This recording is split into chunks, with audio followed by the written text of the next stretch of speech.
Donc la dernière fois, nous nous sommes penchés, arrêtés sur ce monde des grandes épopées homériques.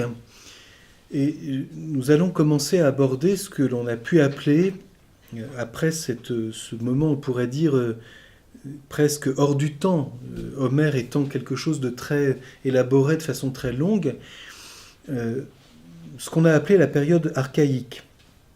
On peut d'ailleurs mettre ça en parallèle avec l'art grec archaïque, et qui dure jusqu'aux guerres médiques, donc au début du 5e siècle avant Jésus-Christ, qui verra la victoire d'Athènes et de Sparte, et qui inaugure ce qu'on appelle ensuite l'âge classique. Et cet âge archaïque voit naître une poésie, du théâtre, dont va se dégager peu à peu au cours de cette période la philosophie proprement dite, notamment à partir du VIe siècle, avec ce que nous verrons, les philosophes physiciens, les pythagoriciens, etc., où il y aura proprement dit peu à peu une réflexion qui se dit philosophique. Peut-être il est bon de nous rappeler au passage que le premier qui a employé le mot philosophe, c'est Pythagore. Et donc, les philosophes ont, dans cette période archaïque, encore assez souvent recours au discours poétique et à un cadre religieux peu dégagé encore de tout le thème mythique, de tous les thèmes de la mythologie.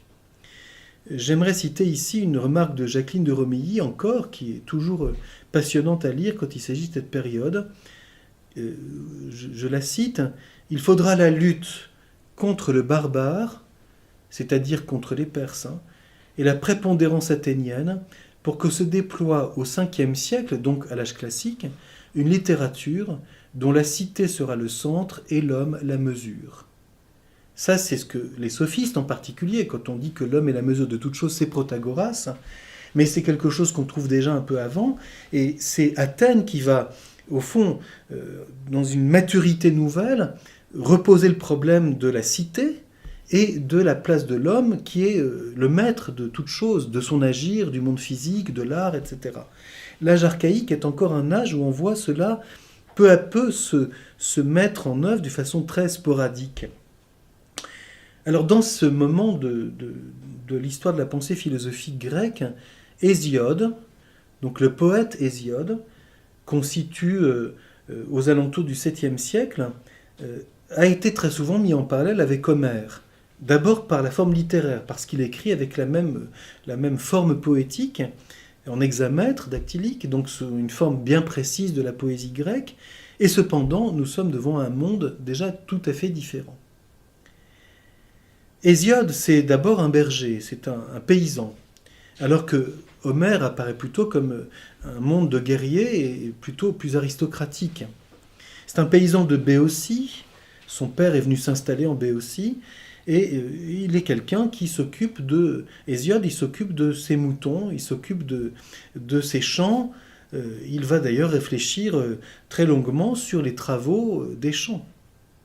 Il nous reste de lui 2 œuvres, 2 grands poèmes, la Théogonie d'une part, donc la Genèse des dieux, Théogonie, la Genèse des dieux, et puis les Travaux et les Jours, qui sont 2 œuvres bien différentes, mais qui toutes les 2 nous donnent un panorama à la fois, on pourrait dire, de choses très concrètes de la vie humaine.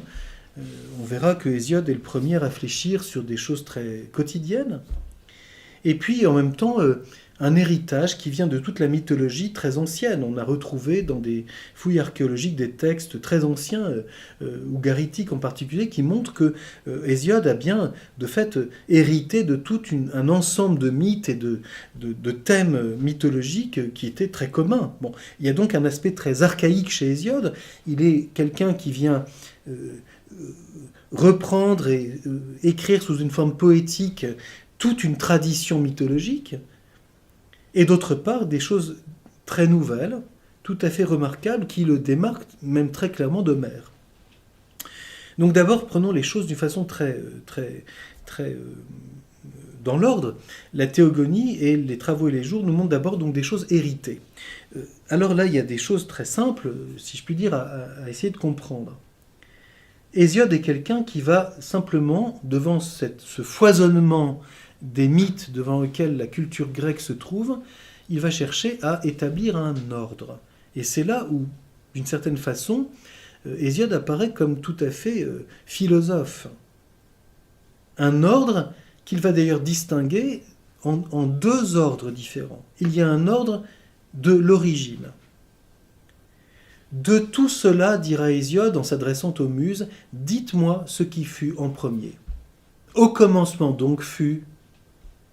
Il y a donc chez Hésiode un ordre génétique, une origine des choses. Qu'est-ce qui est premier dans la multiplicité des dieux et d'où sont-ils nés?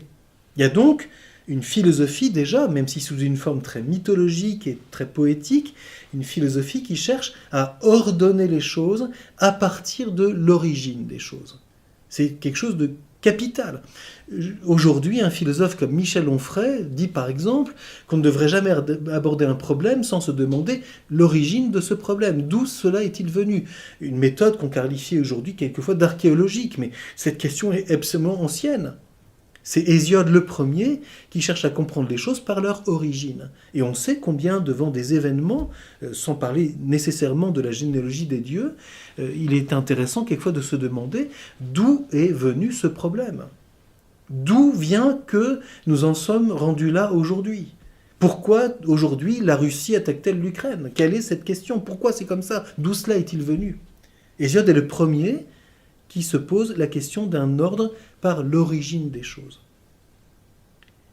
Et cependant, il dira que Zeus est le premier parmi tous les dieux, le père des dieux et des hommes, ce qui n'est plus un ordre génétique, car Zeus naît d'autres dieux, il n'est pas le premier dans l'origine, mais il naît et il va établir la loi de Zeus, étant le premier parmi les hommes, parmi les dieux, le père des dieux et des hommes. Il y a donc chez Hésiode un ordre de perfection, on pourrait dire. Zeus est le plus parfait des dieux, celui qui devient le père des dieux et des hommes, et qui va finir par imposer sa loi et par ordonner le monde selon la loi qui est la sienne. Je n'entre pas plus dans le détail pour le moment, mais le premier effort d'Hésiode est donc de mettre un ordre parmi les mythes. Et donc, y compris avec beaucoup de maladresse quelquefois, des contradictions apparentes, etc., une façon de vouloir organiser un peu tout ce foisonnement qu'il hérite d'une tradition très ancienne et pour une part extrêmement difficile à dégager et à retrouver. Alors il est facile de se souvenir du tout début de cette théogonie, quand Hésiode, se demandant qu'est-ce qui est tout à fait en premier, et interrogeant les muses, va dire ceci.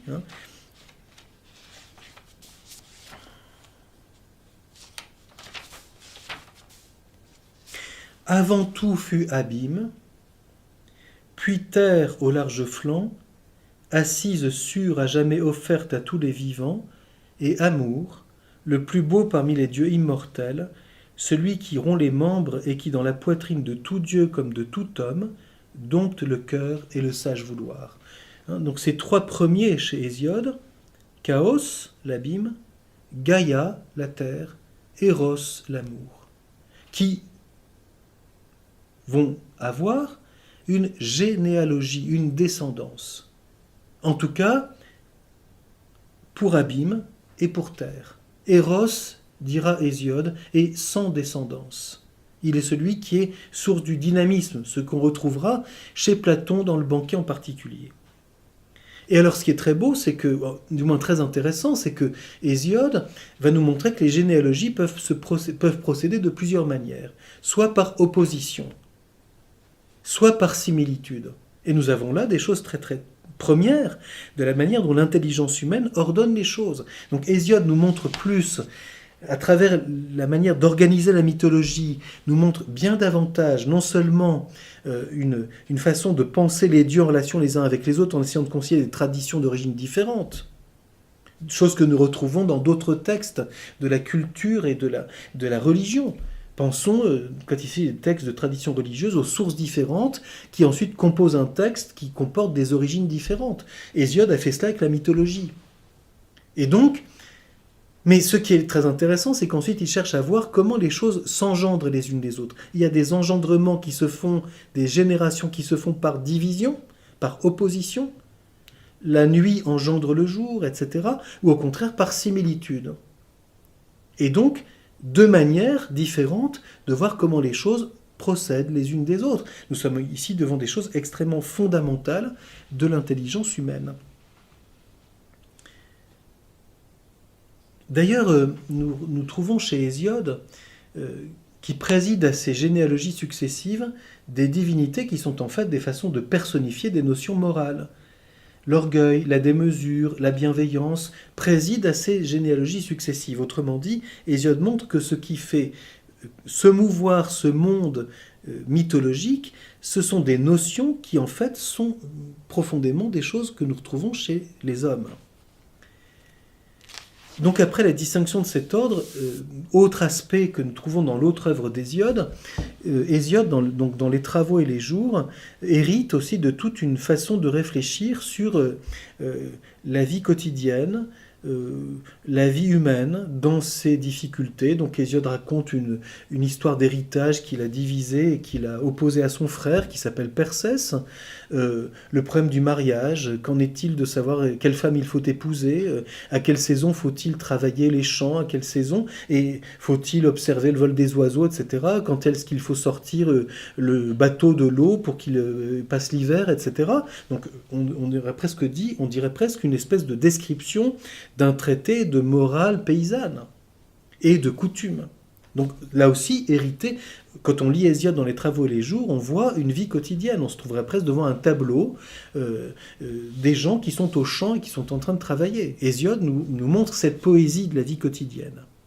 Et donc là aussi, c'est très concret. Autant Homère nous montrait un monde de guerre, un monde ensuite héroïque, autant Hésiode nous montre un monde très quotidien, un monde, j'allais dire, très humain, fait de ce que c'est que la coutume. Je souligne au passage que c'est sur ce terreau-là que naîtra ensuite toute la réflexion éthique de la philosophie. La coutume, la manière dont les gens vivent, est-ce que c'est quelque chose d'humain ? Qu'est-ce que la loi vient changer là-dedans ? Qu'en est-il des vertus ? Qu'en est-il de la diversité des coutumes, ici ou là ? Y a-t-il quelque chose d'humain qui se vit de façon différente à travers tout cela ? Autrement dit, la philosophie ne naît pas à partir de rien. Elle naît à partir de la vie humaine et qui peut être elle-même décrite, voire magnifiée, réfléchie, exprimée dans des textes qui sont plus poétiques ou littéraires que d'abord explicitement philosophiques. Et donc on voit là aussi que dans les Travaux et les Jours, Hésiode hérite de toute une façon de vivre qui est celle qu'il décrit et qu'il a reçue. La nouveauté apparaît. Je disais tout à l'heure, Hésiode est à la fois quelqu'un qui hérite et dont on voit tout un héritage archaïque de choses extrêmement anciennes, et puis il y a un élément de nouveauté où on voit apparaître quelque chose de tout à fait spécifique à lui et qui fait que on peut dire qu'il a bien déjà explicitement quelque chose de philosophe. D'abord, Hésiode s'exprime à la première personne. C'est la première fois dans la philosophie grecque et dans la pensée grecque qu'un homme dit « je ». « Dites-moi, dit-il aux muses, ce qu'il en est d'eux. » Et donc, il se met en scène comme l'homme inspiré, et d'ailleurs, l'homme inspiré par les muses. Et c'est pour ça qu'au début de chacun de ces deux poèmes, il écrit un hommage aux muses. Le trait qui caractérise ces muses, je vais lire ce texte qui est quand même assez extraordinaire, c'est que les muses sont chargées non seulement de l'inspirer poétiquement, mais de lui faire découvrir la vérité. Je lis le début de la Théogonie, du moins à partir du vers 21-22. Ce sont les muses qui, à Hésiode, un jour apprirent un beau chant alors qu'il paissait ses agneaux au pied de l'hélicon divin. Et voici les premiers mots qu'elles m'adressèrent, les déesses. Muses de l'Olympe, filles de Zeus qui tient l'égide. Pâtres gités aux champs, tristes opprobres de la terre qui n'êtes rien que ventre. Nous savons compter des mensonges tout pareils aux réalités, mais nous savons aussi, lorsque nous le voulons, proclamer des vérités. Voilà quelque chose de très étonnant. Les muses, Hésiode les invoque, et on voit bien qu'il s'adresse personnellement. Voilà les mots qu'elles m'adressèrent. Je me tournai vers les muses et voilà ce qu'elles me dirent. Et quelle distinction qui apparaît tout de suite? Le mensonge et la vérité. Donc, Hésiode invoque les muses pour que non seulement elles l'inspirent poétiquement, mais pour qu'elles lui disent la vérité. Et c'est cela qui va présider pour Hésiode à la mise en ordre de la généalogie des dieux. Je veux dire quelque chose de ce qui est.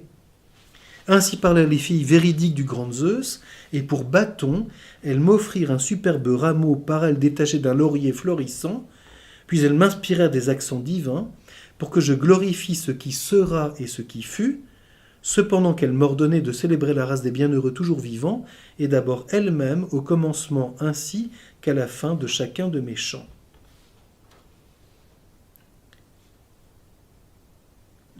Après, il est dit ceci encore, les muses dans l'Olympe réjouissent le grand cœur de Zeus leur père quand elles disent ce qui est, ce qui sera, ce qui fut, de leur voix à l'unisson. Donc, voyons bien, la vérité, c'est dire ce qui est, ce qui fut, ce qui sera, avec, comme je l'ai dit il y a quelques instants, cette mise en ordre selon deux ordres différents, l'ordre de l'origine et l'ordre de perfection où tout s'achève dans le règne de Zeus qui va tout soumettre à sa loi.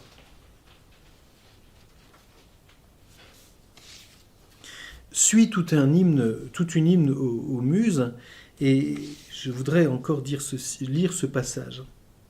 Donc ayant achevé cet hymne d'hommage aux muses, voici ce que dit Hésiode.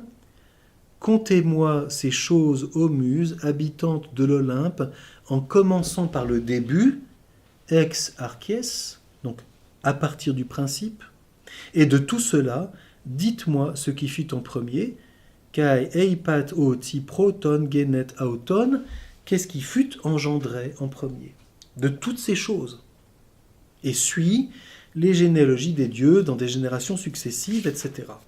Voici le premier grand caractère de nouveauté. Hésiode est quelqu'un qui cherche la vérité. Et de façon très étonnante, je disais quand nous évoquions la poésie d'Homère que Homère était quelqu'un qui montrait une sorte de familiarité entre les hommes et les dieux se mêlant constamment à la vie des hommes et apparaissant quelquefois au milieu d'un combat sous une forme déguisée, et puis tout d'un coup se dévoilant, etc. Donc une espèce de porosité, j'allais dire, entre le monde de l'action humaine et le monde divin. Au contraire, Hésiode est quelqu'un qui va peut-être le premier mettre en lumière le fait que le monde des dieux est un monde qui est au-delà des hommes. Bien sûr, d'autres iront beaucoup plus loin après lui, mais je crois que ce n'est pas un hasard si dans l'œuvre d'Hésiode, il n'y a pas les familiarités que l'homme homérique avait avec les dieux. Mais on voit au contraire le monde des dieux, avec bien sûr toute leur passion et tout ce que l'on veut, et les faiblesses que Homère racontait déjà, mais on voit beaucoup plus un ordre qu'on désire être progressivement un ordre de sagesse. Il y a donc une dimension qu'on pourrait dire chez Hésiode, même si c'est sous une forme très polythéiste et encore mythologique, une première ébauche d'une connaissance contemplative.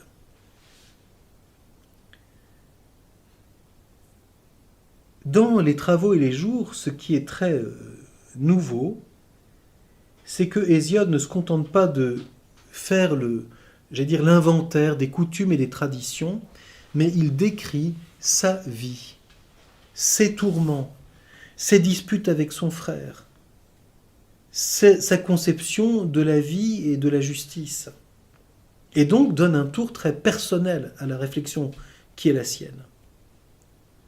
Dans tout cela, il y a d'ailleurs un thème qui est tout à fait important, sur lequel il faut s'arrêter un instant, c'est la réflexion que Hésiode va essayer d'entreprendre sur l'origine du mal. Et comment ça se fait? Parce qu'il est confronté à cela, qu'il y ait d'une part la violence et la guerre, que d'autre part l'injustice puisse régner, y compris pour régler le sort des petites gens. Comment ça se fait que quand on va au tribunal, ce n'est pas toujours celui qui a raison qui gagne? Réflexion très humaine. Comment se fait-il que les hommes puissent vivre dans des choses douloureuses, connaissant la mort, le tourment, la maladie, le fléau des récoltes ratées, les calamités naturelles, choses qu'on ne voyait pas du tout chez Homère. Et donc, comment ça se fait que l'homme puisse connaître un sort, une façon de vivre qui est marquée par la souffrance? Bien sûr, les tragiques aborderont cela. On voit que Hésiode va l'aborder autrement que la vision héroïque qu'avait Homère. Sa question va être de dire, comme pour l'origine des dieux, d'où vient la souffrance? Il va bien sûr y répondre à travers un mythe, mais ce mythe touche des choses extrêmement profondes de l'âme humaine. Et d'autre part, le mal qu'est la violence. Alors là, il y a un passage très célèbre qui est la haine que le ciel a pour la terre et qui ne veut pas que la terre enfante. C'est dit par Hésiode dans la Théogonie au vers 155. C'étaient de terribles fils que ceux qui étaient nés de terre et de ciel. Donc cette alliance entre les hommes et les dieux. Il y a quelque chose qui est monstrueux, et leur père les avait en haine depuis le premier jour. À peine étaient-ils nés qu'au lieu de les laisser monter à la lumière, ils les cachaient tous dans le sein de terre. Et tandis que le ciel se complaisait à cette œuvre mauvaise, l'énorme terre en ce profondeur gémissait étouffant. Elle imagine alors une ruse perfide et cruelle. Vite, elle crée le blanc métal-acier, elle en fait une grande serpe, puis s'adresse à ses enfants et pour exciter leur courage, leur dit le cœur indigné: « Fils issus de moi et d'un furieux, si vous voulez m'en croire, nous châtierons l'outrage criminel d'un père, tout votre père qu'il soit, puisqu'il a le premier conçu œuvre infâme. » C'est plus vrai que nature quand il s'agit de la psychanalyse. Autrement dit, d'où vient la haine? D'où vient le fait que la terre va faire surgir, donc la mère, la terre maternelle, va faire surgir chez ses fils le fait de vouloir supprimer et mutiler leur père? C'est très fort comme vision. Et c'est le point de départ de la guerre et de la violence. La première chose que Hésiode nous montre, qui est fabriquée et non plus qui est purement naturelle, c'est les armes. La terre fabrique une serpe en blanc métal acier pour castrer le ciel et l'amputer de sa permanente volonté de enfanter avec la terre. C'est très fort. De là que va naître Aphrodite, etc. On connaît ce mythe de la naissance d'Aphrodite, de l'écume qui jaillit de la mutilation du ciel. Donc voilà ici un des grands thèmes qui est chez Hésiode, et puis bien plus encore, un thème très important qui va marquer toute l'histoire de la pensée philosophique, et que bien sûr Hésiode hérite de toute une tradition, mais qu'il met en forme et qu'on retrouvera chez Platon, dans le Protagoras, etc., c'est le mythe de Prométhée, que nous trouvons chez Hésiode, et dont quelqu'un comme Marx en particulier auquel Marx donnera une importance majeure. Alors ça, c'est encore l'origine du mal, ça se trouve à la fois dans la Théogonie et dans les Travaux et les Jours, c'est quand même très, très impressionnant. C'est donc dans la Théogonie, au vers 507 et suivant, et dans les Travaux et les Jours, au vers 42 et suivant.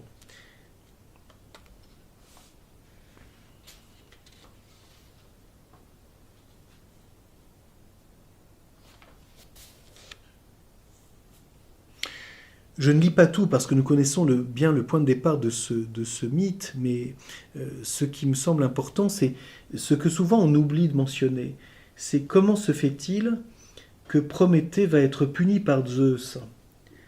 C'est parce qu'il y a un mensonge initial. Et donc Hésiode pose un problème aussi du mal moral. C'est-à-dire, Prométhée a commis une faute. Non seulement parce qu'il a volé le feu à Zeus, c'est quelque chose qui est plus fondamental, mais parce qu'il a cherché à tromper Zeus dans un geste religieux. Je lis ceci au vers 535 de la Théogonie. « C'était au temps où se réglait la querelle des dieux et des hommes mortels à Méconée. En ce jour-là, Prométhée avait d'un cœur empressé partagé un bœuf énorme qu'il avait ensuite placé devant tous. Il cherchait à tromper la pensée de Zeus. » Vous voyez, on voit bien une problématique très intéressante. Alors que Homère nous montre la relation des hommes et des dieux dans cette familiarité, et qu'on ne sait pas exactement quel est le destin, quelle est la volonté de Zeus, quelle est la volonté des hommes, là on voit très clairement Prométhée qui se dresse face à Zeus et cherche à tromper la pensée de Zeus. Autrement dit, une révolte et un geste apparemment religieux qui en fait va être un mensonge. Il cherchait à tromper la pensée de Zeus. Pour l'un des deux partis, il avait mis sous la peau chair et entrailles lourdes de graisse, puis recouvert le tout du ventre du bœuf. Pour l'autre, il avait, par une ruse perfide, disposé en un tas les os nus de la bête, puis recouvert le tout de graisse blanche. Sur quoi le Père des dieux et des hommes lui dit « Ô fils de Japet, noble sire entre tous, tu as bel ami et t'es bien partial en faisant les lots. » Donc qu'est-ce qui est réservé à Zeus? Qu'est-ce qui va être aux hommes et à Prométhée? Ainsi, railleur parlait Zeus au conseil éternel. Et Prométhée, aux pensées fourbes, lui répondit avec un léger sourire, soucieux de sa ruse perfide. Zeus, très grand, le plus glorieux des dieux toujours vivants, choisis donc de ses parts celle que ton cœur t'indique en ta poitrine. Il dit le cœur plein de fourbes, et Zeus, au conseil éternel, comprit la ruse et sut la reconnaître. Mais déjà en son cœur, il méditait la ruine des mortels, tout comme en fait il devait l'achever. De ses deux mains, il souleva la graisse blanche, et la colère remplit son âme, tandis que la bile montait à son cœur, à la vue des os nus de la bête, trahissant la ruse perfide. Et aussi bien est-ce pourquoi, sur la terre, les fils des hommes brûlent aux immortels les os nus des victimes sur les autels odorants. Chose qu'on trouve toujours dans les textes antiques. C'est à cause de cette histoire que c'est comme ça qu'on fait aujourd'hui. On trouve exactement la même chose dans la Bible. Si les Juifs ne mangent pas le jarret, c'est parce que à cause du combat de Jacob contre l'ange et qu'on ne mange pas le nerf sciatique. Donc c'est extraordinaire. Donc on explique par un mythe ou par une référence à un événement un geste religieux qui est un interdit. On brûle les os aux immortels en souvenir de ce qu'a fait Prométhée. Et indigné, l'assembleur de nuées Zeus dit « Ah, fils de Japet qui en sait plus que nous le monde, je le vois, bel ami, tu n'as pas encore oublié la ruse perfide. » Ainsi, irrité par les Zeus au conseil éternel, et dès lors de cette ruse, gardant toujours le souvenir, il se refusait à diriger sur les frênes l'élan du feu infatigable. Voilà l'origine. Zeus a retiré aux hommes le feu, c'est-à-dire il ne fait plus tomber la foudre, qui fait que les hommes peuvent ensuite garder le feu, pour punir Prométhée qui a menti. Et donc Zeus dit, puisque c'est comme ça, il n'y a plus le feu. Et du coup, le brave fils de Japet sut le tromper et déroba au creux d'une férule l'éclatante lueur du feu infatigable. Il a volé aux dieux le feu, dont on a été privé, parce que d'abord, il y a une faute de mensonge contre Zeus. Replaçons donc le mythe dans, j'allais dire, sa complétude. On oublie souvent. On dit oui, Prométhée a volé le feu aux dieux, et à cause de ça, il est enchaîné sur un rocher, et son foie est mangé tous les jours par un aigle. Oui, très bien. Mais d'où ça vient? Alors bien sûr, il y aura des explications diverses. Il y a d'autres mythes qui raconteront les choses d'une façon différente. Mais ici, on voit bien chez Hésiode. La première faute, c'est un mensonge. Ensuite, puisque Zeus se venge, Prométhée vole le feu. Et alors là, Zeus crée un mal pour se venger définitivement. Zeus, qui gronde dans les nues, fut mordu profondément au cœur et s'irrita en son âme quand il vit briller au milieu des hommes l'éclatante lueur du feu. Donc du haut de ces nuages, n'est-ce pas, il voit qu'il y a le feu qui reste sur la terre, donc ça brille, ça brûle. Donc, on m'a roulé. Aussitôt, en place du feu, il créa un mal destiné aux humains. Avec de la terre, l'illustre boiteux, c'est Héphaïstos, modela un être tout pareil à une chaste vierge par le vouloir du Cronide, c'est-à-dire Zeus, fils de Cronos. La déesse aux yeux pairs, Athéna, donc tout le monde s'y met. Héphaïstos forge la Vierge, Athéna la revêt de vêtements, la part d'une robe blanche, tandis que de son front ses mains faisaient tomber un voile aux 1000 broderies, merveille pour les yeux. Donc une œuvre de séduction. Autour de sa tête, elle posa un diadème d'or, forgé par l'illustre boiteux lui-même de ses mains à droite pour plaire à Zeus son père. Il portait d'innombrables ciselures, merveilles pour les yeux, images des bêtes que par milliers nourrissent la terre et les mers. Héphaïstos en avait mis des milliers, et un charme infini illuminait le bijou, véritable merveille, toute semblable à des êtres vivants. Donc, cette femme est magnifique, paraît de tous les vêtements les plus somptueux et les bijoux les plus extraordinaires. Et quand, en place d'un bien, Zeus eut créé ce mâle si beau, il l'amena où étaient Dieu et homme, superbement paré par la Vierge aux yeux pères, la fille du Dieu fort. Et les dieux immortels et les hommes mortels allaient s'émerveiller à la vue de ce piège profond et sans issue, destiné aux humains. Car c'est de celle-là qu'est sortie la race, l'engeance maudite des femmes, terrible fléau installé au milieu des hommes mortels. Ah, voilà le mythe de l'origine du mal. La fameuse Pandore, qu'on retrouvera dans les Travaux et les Jours, où là, et le pauvre Hésiode justifie par là qu'il est malheureux en ménage. On voit bien. Donc bien sûr, ce n'est pas très féministe, n'est-ce pas? Mais la question est bien plus profonde qu'une simple question de misogynie. La question est, comment se fait-il que les hommes, les êtres humains, soient dans un sort apparemment un mal qui s'impose à eux? La question n'est pas de savoir si c'est la femme qui est le mal. La question est de savoir où est-ce qu'il y a une faute initiale qui engendre une espèce de dialectique du mal. C'est très étonnant. Donc, je relis, c'est de celle-là qu'est sortie la race, l'engeance maudite des femmes, terrible fléau installé au milieu des hommes mortels. Elle ne s'accommode pas de la pauvreté odieuse, mais de la seule abondance. Ainsi, dans les abris où nichent les essaims, les abeilles nourrissent les frelons que partout suivent œuvre de mal. Tandis qu'elles, sans repos jusqu'au coucher du soleil, s'empressent chaque jour à former des rayons de cire blanche, ils demeurent, eux, à l'abri des ruches et engrangent dans leur ventre le fruit des peines d'autrui. Tout de même, Zeus qui gronde dans les nues, pour le grand malheur des hommes mortels, a créé les femmes, que partout suivent œuvre d'angoisse, et leur a, en place d'un bien, fourni tout au contraire un mal.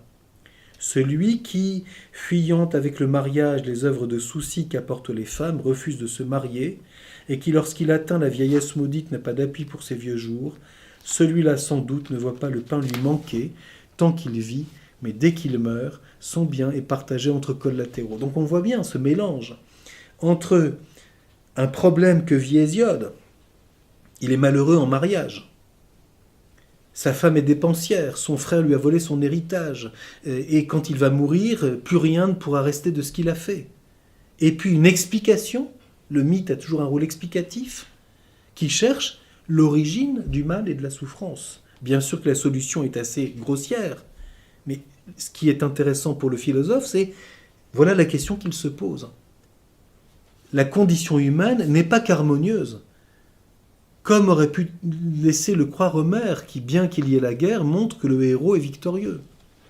La condition humaine est aussi très ordinaire, marquée par la souffrance, par l'échec, par la dispute, par l'injustice.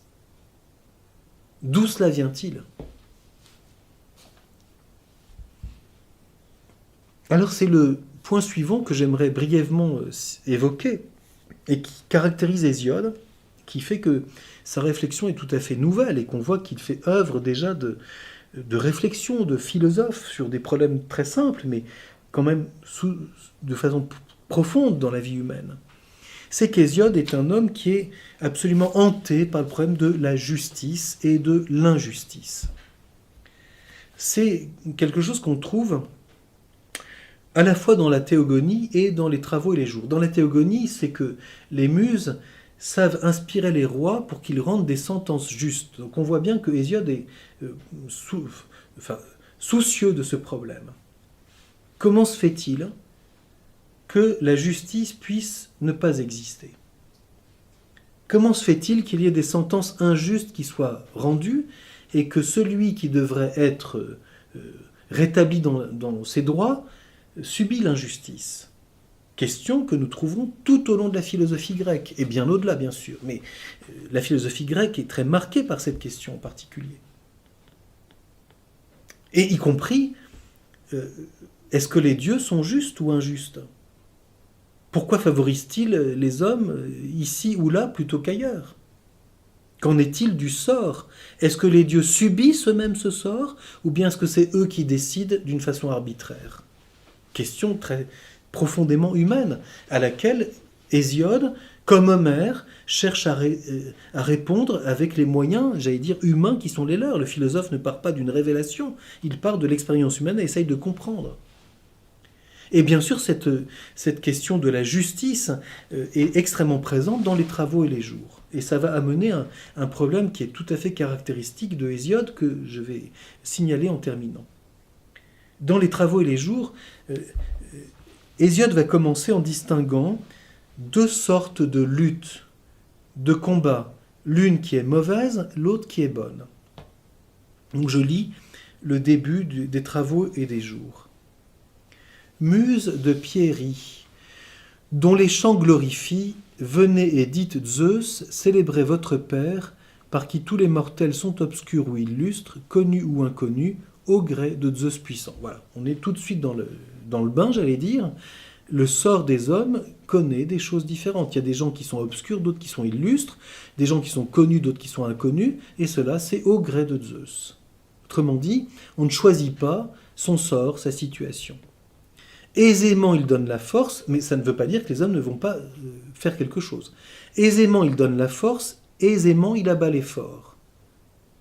Ça nous rappelle des textes. Il exalte les pauvres, il humilie les puissants, c'est chez Hésiode. Il poile les superbes et exalte les humbles.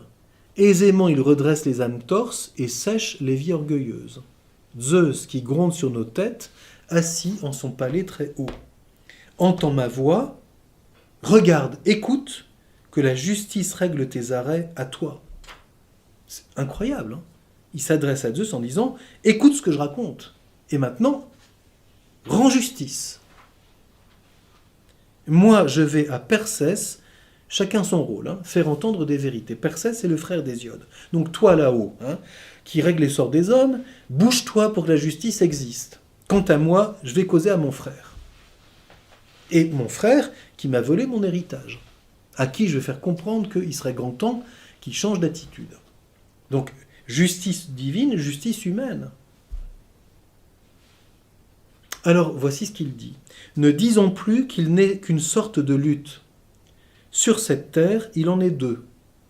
L'une sera louée de qui la comprendra, l'autre est à condamner. Leurs deux cœurs sont bien distincts. L'une fait grandir la guerre et les discords funestes, la méchante. Chez les mortels, nul ne l'aime. Mais c'est contraint par le seul vouloir des dieux que les hommes rendent un culte à cette lutte cruelle. Ah, il y a la rivalité, il y a la jalousie, il y a l'orgueil, il y a la démesure, et ça, les hommes, ils subissent leur sort. Alors d'où ça vient, voilà, en tout cas, c'est mauvais. L'autre naquit son aîné de la nuit ténébreuse, et le cronide là-haut, assis dans sa demeure éthérée, l'a mise aux racines du monde. Elle est bien plus profitable aux hommes. Elle éveille au travail, même l'homme au bras indolent. Il sent le besoin du travail le jour où il voit le riche qui s'empresse à labourer, à planter, à faire prospérer son bien. Tout voisin envie le voisin empressé à faire fortune. Cette lutte-là est bonne aux mortels. Le potier en veut au potier, le charpentier au charpentier, le pauvre est jaloux du pauvre et le chanteur du chanteur. C'est extraordinaire. Donc il y a une lutte mauvaise qui engendre la guerre et que les hommes subissent. Et il y a une lutte positive, bonne, j'allais dire une saine rivalité, qu'il appelle la jalousie, la rivalité, etc., mais qui est le fait que si je me compare aux voisins, il faut que je me mette au boulot. Autrement dit, voilà ce qu'il va dire à son frère. Plutôt que de voler l'héritage et d'engendrer la discorde, mon cher ami, mets-toi au travail. C'est ce qu'il dit. Pour toi, Persès, assure bien ces avis dans ton cœur et que la lutte qui se complète au mal ne t'arrache pas au travail pour épier les querelles, l'oreille tendue sur la place. Ça, c'est extraordinaire. Si tu travaillais, tu ne t'occupais pas d'autrui dans des histoires idiotes. Donc, mets-toi au travail. Il se soucie peu des querelles et des harangues de la place, donc des cancans, l'homme qui n'a pas chez lui pour vivre une abondante réserve recueillie en sa saison du fruit de la glèbe, du blé de Déméter. Attends donc d'en avoir suffisance avant de soulever querelles et discords pour prendre le bien d'autrui. Donc, tu as volé mon héritage, tu devrais te mettre au travail parce que ça t'éviterait ayant tout ce qu'il te faut, de t'occuper des bavardages sur la place publique et de perdre ton temps dans les querelles et les jalousies. C'est extraordinaire. Donc voilà. Et ensuite, Hésiode poursuit en reprenant une nouvelle fois dans les Travaux et les Jours le mythe de Pandore. Donc, les dieux ont caché ce qui fait vivre les hommes, sinon sans effort tu travaillerais un jour pour récolter de quoi vivre toute une année sans rien faire. Comment se fait-il qu'il faut travailler, travailler, travailler ? Si les dieux ne nous avaient pas mis dans le malheur, on aurait en une journée travaillé pour toute une année. Oui, un paradis perdu. Vite au-dessus de la fumée, tu prendrais le gouvernail, c'en serait fini du travail des bœufs et des mules patientes. Mais Zeus t'a caché ta vie. Le jour où l'âme en courroux, il se vit dupé par Prométhée aux pensées fourbes. Et revient le mythe de Pandore, qui va être détaillé encore un peu différemment. Il leur cacha le feu, ce fut encore le bras fif de Japet, qui pour les hommes, etc.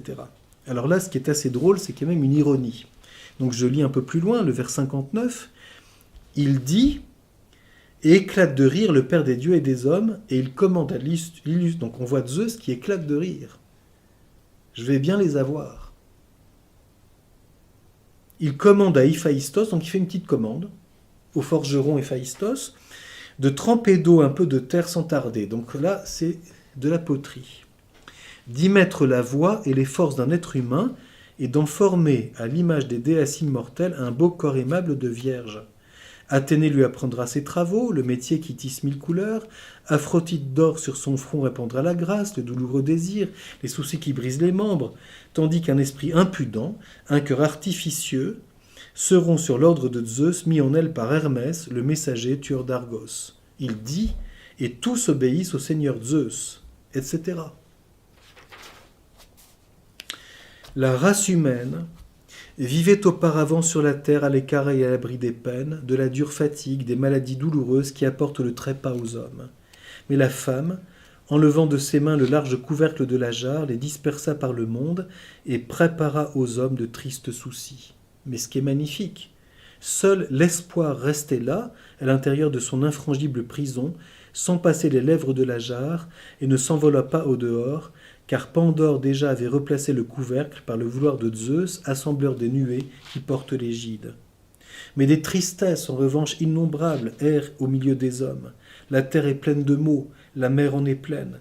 Les maladies, les unes de jour, les autres de nuit, à leur guise visitent les hommes, apportant la souffrance aux mortels. En silence, car le sage Zeus leur a refusé la parole, ainsi donc, il n'est nul moyen d'échapper au dessein de Zeus. Donc déjà une réflexion sur le gouvernement divin. Zeus a un dessein et il a voulu tendre un piège aux hommes. Bien sûr qu'on est loin d'une vision d'un Dieu bon. Dieu est à la source d'un certain mal. Question tout à fait importante. Est-ce Dieu qui veut le mal ? Les gens, on voit bien cette réflexion, j'allais dire, très très simple. Il est fréquent d'entendre les personnes dire « Je ne sais pas ce que j'ai fait à Dieu pour avoir un malheur pareil ». Donc, Hésiode est dans cette réflexion. Je suis devant des malheurs, la maladie, la souffrance, la mort, mon mariage est un échec, mon frère est un voleur, mon père m'a rien laissé et je vais mourir sans rien laisser à qui que ce soit. La vie humaine est impossible. Pourquoi ça ? Ah ben parce que Zeus nous a fait, etc. À cause d'un mensonge. Donc, y a-t-il une faute initiale ? Y a-t-il un sort auquel on ne peut pas échapper ? Cependant, deux choses positives. Dans cette, j'allais dire, anthropologie très simple. La première, bien que, à cause de la curiosité de Pandore, tous les dons divins se soient envolés, quelque chose reste par la volonté de Zeus, l'espoir au fond de la jarre. Autrement dit, malgré la situation humaine si rude, l'espérance, l'espoir demeure. L'espoir d'un jour meilleur, la conquête éventuelle d'un bonheur, etc. Et comment cela se traduit-il dans une lutte positive où c'est le travail qui est la clé pour garder cette espérance. Tu peux te contenter de rien faire toute la journée, de jalouser et d'être dans des querelles parce que le voisin a plus que toi, mais tu peux aussi te mettre au travail en te disant qu'après tout tu t'en occupes plus et que c'est ce que tu fais qui va te permettre de vivre. Autrement dit, une façon de repenser la justice liée au travail. Alors là, il y a quelque chose de très important à entendre, c'est que Hésiode est le premier philosophe à réfléchir sur l'expérience du travail. Et c'est très important à voir, puisque pendant des siècles, on oubliera cette dimension de l'expérience humaine dans la réflexion philosophique. Hésiode est quelqu'un qui, le premier, de façon évidemment très embryonnaire, très simple, montre le rôle du travail. Donc je termine là-dessus, c'est dans Les Travaux et les Jours, c'est les vers 298 et suivants. Et on va entendre des choses très étonnantes.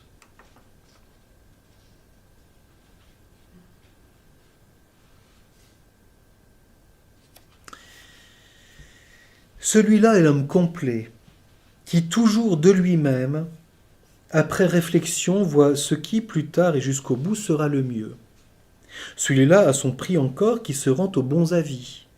Mais celui qui ne sait ni voir par lui-même, ni accueillir en son âme les conseils d'autrui, n'est en revanche bon à rien. Donc, on parle ici de la vertu de prudence. L'homme par lui-même voit ce qui est bon, ou bien au moins il sait écouter le conseil d'autrui et, parce qu'il ne voit pas par lui-même, suivre ce qui lui est dit de façon opportune. Mais celui qui fait ni l'un ni l'autre n'est bon à rien. Va, souviens-toi toujours de mon conseil, il s'adresse à Persès, travaille Persès. Donc est-ce que tu sais, toi qui ne fais rien, au moins écouter mon conseil, travaille. Travaille Persès, noble fils, pour que la fin te prenne en haine et que tu te fasses chérir de l'auguste Déméter au front couronné, qui remplira ta grange du blé qui fait vivre. La faim est partout la compagne de l'homme qui ne fait rien. Les dieux et les mortels s'indignent également contre quiconque vit sans rien faire, et montrent les instincts du frelon sans dard, qui, se refusant au travail, gaspille et dévore le labeur des abeilles. Une image qui revient. Applique-toi de bon cœur aux travaux convenables, pour qu'en sa saison, le blé qui fait vivre emplisse tes granges. C'est par leurs travaux que les hommes sont riches en troupeaux et en or. Autrement dit, c'est pas seulement le sort qui fait que tu as des biens de quoi vivre, que tu peux te nourrir sans difficulté. C'est par leurs travaux, on va donc apparaître une autonomie de l'homme par le travail. C'est par leurs travaux que les hommes sont riches en troupeaux et en or. L'adage « bien mal acquis ne profite jamais » est d'Hésiode. C'est dans Les Travaux et les Jours. C'est par leurs travaux que les hommes sont riches en troupeaux et en or, rien qu'en travaillant, ils deviennent 1000 fois plus chers aux immortels. Et là, il y a une phrase extraordinaire. Il n'y a pas d'opprobre à travailler. L'opprobre est de ne rien faire. Si tu travailles, celui qui ne fait rien bientôt enviera ta richesse. Richesse toujours est suivie de mérite et de gloire. Dans la condition où t'as placé le sort, rappelons-nous que c'est ce qui commence les travaux et les jours. Zeus a mis les hommes, les uns connus, les autres inconnus, les autres avec la gloire, les autres tout à fait méprisés. Peu importe, c'est ton sort. Tu n'y peux rien. Dans la condition où tu as placé le sort, ton intérêt est de travailler. Et détournant du bien d'autrui ton esprit léger, donc celui qui travaille devient léger, parce qu'il ne s'occupe plus du bien d'autrui qu'il imagine, jalouse, convoite, compare, vole, ou détruit par jalousie. Détournant du bien d'autrui ton esprit léger, de recourir au travail pour assurer ton pain, ainsi que je t'y engage. C'est une honte mauvaise qui suit les pas de l'indigent, la honte est liée au malheur, comme l'audace au bonheur, etc. Donc on a ici quelque chose de très très beau. Hésiode, dans Les Travaux et les Jours, on voit bien la nouveauté. C'est que, voyant la condition humaine, et la tradition va dire, on a été mis dans ce sort, on n'y peut rien. Et puis voilà, on subit un sort douloureux. Il y a des gens qui ont de la chance, il y en a qui n'en ont pas. Il y a des gens qui sont aimés, d'autres qui ne le sont pas. Tout ça, c'est très commun, j'allais dire, comme réflexion. Et Hésiode montre, premièrement, face à cela, Y a-t-il une justice? Et alors il s'adresse à Zeus, rends la justice. Toi qui es l'homme, le Dieu juste, remets les choses dans la justice. Donc, une vision d'une façon que le sort des hommes doit pouvoir être amélioré. Bien sûr, avec une recherche que nous avons vue sur d'où cela vient-il qu'il y ait le malheur, la souffrance, le mal, avec bien sûr des choses très grossières, mais en même temps des intuitions extrêmement profondes. Y a-t-il une faute première qui est l'orgueil contre Dieu? Platon dira que la source du mal, c'est la matière. Et Hésiode dit non, la source du mal, c'est l'orgueil. C'est parce que Prométhée a menti. C'est parce que Prométhée a défié Zeus. Donc Dieu s'est vengé. Bien sûr, ça c'est très grossier. Mais on veut dire par là qu'il y a une première chose, c'est qu'il y a un mensonge. Et alors, y a-t-il, je ne dis pas une rédemption, mais y a-t-il une manière possible, par la liberté humaine, d'améliorer son sort? Oui, l'importance du travail, qui permet de rétablir la justice et qui est une lutte salutaire. Autrement dit, le travail est ce qui fait que l'homme accepte de combattre, de mettre son irascible au service d'un bien difficile à atteindre pour rétablir la justice. Et donc il y a aussi bien sûr toute une réflexion très élémentaire, bien entendu, mais d'une éthique familiale et d'une politique très élémentaire, c'est que pour rétablir la justice, sur le plan matériel, eh bien le travail est une clé. Les hommes vont trouver une forme d'entente dès l'instant où chacun travaille pour gagner sa vie et donc n'a plus besoin de se quereller avec son voisin pour lui piquer le blé que lui n'a pas récolté. La guerre venant toujours de ce fait qu'on jalouse le prochain et qu'on veut son bien parce que nous-mêmes nous ne l'avons pas. Donc on est devant des choses très élémentaires mais qui sont très intéressantes, de l'économie que Platon, puis Aristote, puis d'autres prendront dans leur politique pour essayer de réfléchir sur le rôle du travail et de l'économie. L'économie paysanne très simple, c'est que tu manges le fruit de ton travail. Et là-dessus, tu as toute liberté pour t'y mettre. Plutôt que de perdre ton temps à ne rien faire, ça c'est méprisable, et du coup de t'occuper à jalouser, à te quereller toute la journée et à voler ce qui ne t'appartient pas. Donc la justice, pour Hésiode, elle peut se rétablir en partie quand c'est la justice commutative, c'est-à-dire de l'égalité des gens les uns par rapport aux autres dans les contrats, donc dans les biens qu'on échange, eh bien elle peut se rétablir par le travail. Donc ici tout un rôle tout à fait premier que nous retrouverons ensuite dans bien des aspects de la philosophie grecque. Donc nous continuerons en voyant comment peu à peu, dans cet âge archaïque, est née toute une diversité de réflexions philosophiques sur l'origine du monde, le destin des hommes, etc., après ces premiers moments que sont Homère puis Hésiode. J'allais dire ces poètes philosophes.